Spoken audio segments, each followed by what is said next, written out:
Let's react. This was the song that changed everything. Do you have the time to listen to me whine? Do you have the time to listen to me whine about nothing and everything? And right there, 3 seconds in punk stopped belonging only to the underground. Because when Green Day released Basket Case, they didn't just drop a hit, they detonated a culture shift. And here's the part people forget: going mainstream wasn't safe, it wasn't inevitable, it was a big risk. It was a risk big enough to end them. Let me explain. Before the awards, before the arenas, and before the headlines, Green Day were just another band playing scrappy shows around the Bay Area. And if you weren't there in the early 90s underground scene, you have to understand something. Punk wasn't trendy. It wasn't on MTV. It wasn't a Grammy bait. It was a community. It was sweat. It was DIY ethics. It was loyalty. You didn't sell out. That phrase mattered. It was exile. If you left the indie label that supported you, if you signed to a major corporation, if your face appeared on MTV rotation, you weren't just expanding, you were betraying. And Green Day knew that. That's what makes what happened next so bold.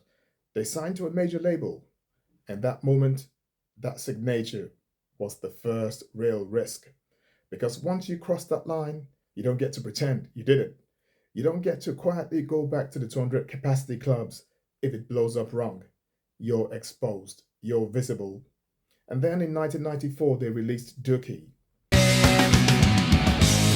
No time that sends the world around, 'cause you know where. Now, let's pause right there, because today we treat Dookie like a classic, but at the time, it was a gamble. A pop-leaning punk record with glossy production compared to their earlier stuff.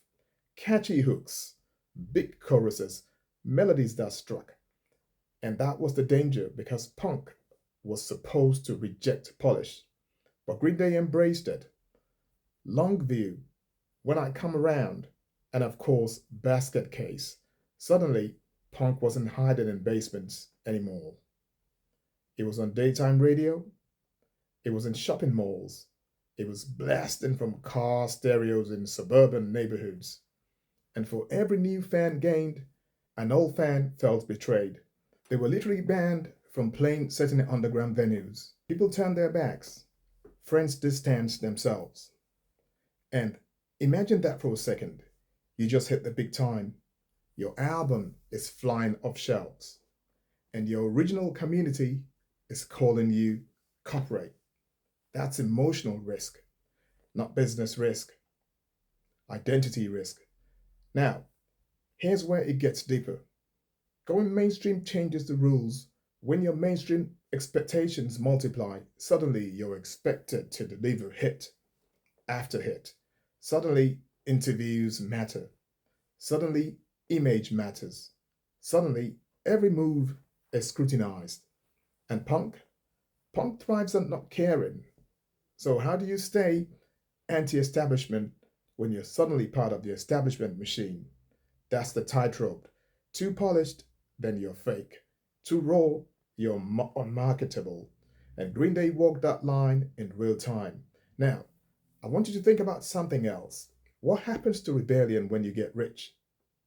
Because early Green Day was suburban. Boredom, frustration, sarcasm, anxiety. It was youthful energy. But when you're suddenly selling millions of records, do you still feel like the bored outsider? Or do you risk becoming the very thing you used to mock? That's the psychological risk no one talks about. And you can hear them wrestling with it. Their follow-up album, Insomniac, was darker, faster, rougher. Almost like they were saying, we're still punk, don't forget that.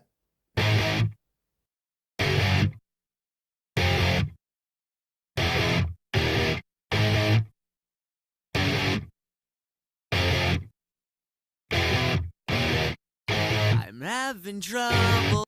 That album wasn't chasing radio. It felt defensive, and that tells you something. They knew the backlash was real. They felt it. But here's the twist. Instead of collapsing under the pressure, they evolved.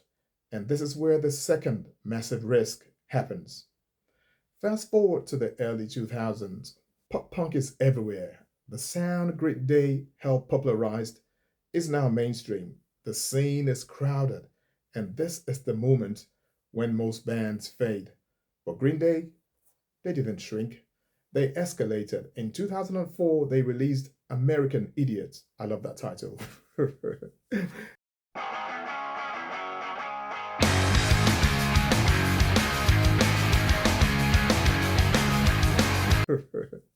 And this wasn't just an album, it was a statement, a political rock opera during a deeply divided time in America. Now, think about that risk. They could have played it safe. They could have done another batch of catchy 3-minute songs. Instead, they made a concept album criticizing political culture. That's dangerous because once you bring politics into your music, you divide your audience, you alienate people, you risk being labeled, and if it flops, you don't just look unsuccessful, you look preachy. But it didn't flop, it exploded. Boulevard of Broken Dreams, Holiday, Wake Me Up, When September Ends, they didn't just survive mainstream, they reinvented themselves inside it. And that is rare. Now, here's the bigger picture. Going mainstream is like stepping into a spotlight. The spotlight magnifies everything, your strengths, your weaknesses, your mistakes, and it magnifies criticism. The bigger the band gets, the louder the backlash becomes. But here's the paradox. Mainstream exposure is also what gives you longevity. If Green Day had stayed underground darlings, we'd talk about them like a cult band, respected but niche. Instead, we talk about them like a generational act because they took the lip. Let me ask you something. What's worse for a band, being accused of selling out or being forgotten? Because staying underground keeps your credibility intact, but it limits your reach. Going mainstream expands your reach, but risks your credibility. Where do you go? And Green Day chose reach. That decision changed everything, not just for them, but for the genre. Because once Dookie exploded, doors opened. Labels started signing pop, punk bands. Warped Tour culture expanded. The sound traveled globally. Whether you love it or hate it, that shift matters. Now, let's get honest. Not every mainstream lip works. Plenty of bands lose their edge, they soften, they dispute, they dilute, they become caricatures of themselves. Green Day flirted with that danger, but they kept three things intact: the melody, the attitude, and the honesty. Even when the production got bigger, even when the stages got bigger, the core still felt familiar. That's evolution, not surrender. And there's a difference. Selling out chases approval. Evolving keeps the identity while widening the audience. That's why they survived the risk. And here's the final layer: time. Because the ultimate judge isn't critics, it's time. If Green Day's mainstream jump had been hollow, the music wouldn't still resonate. But decades later, those songs they still hit. And the anger in American Idiot still feels relevant. That tells you the risk wasn't empty. It was strategic, it was bold, and it was personal. So when you hear Basket Case now, it sounds fun, nostalgic, energetic, but in 1994, it was controversial. It split audiences. It redefined expectations. It forced the underground to confront a question: is success betrayal or is it growth? Green Day answered that question by stepping forward instead of stepping back. And not every band has that courage, because stepping forward means accepting the consequences, the boos, the headlines, the accusations, the pressure. They accepted it and they built a legacy out of it. Now, I want to leave you with this. Imagine if they said no to the major label. Imagine if they protected their underground purity. Maybe they'll still be respected, but would they be iconic? Will they have influenced an entire wave of bands? Will we be here today talking about them like this? Probably not.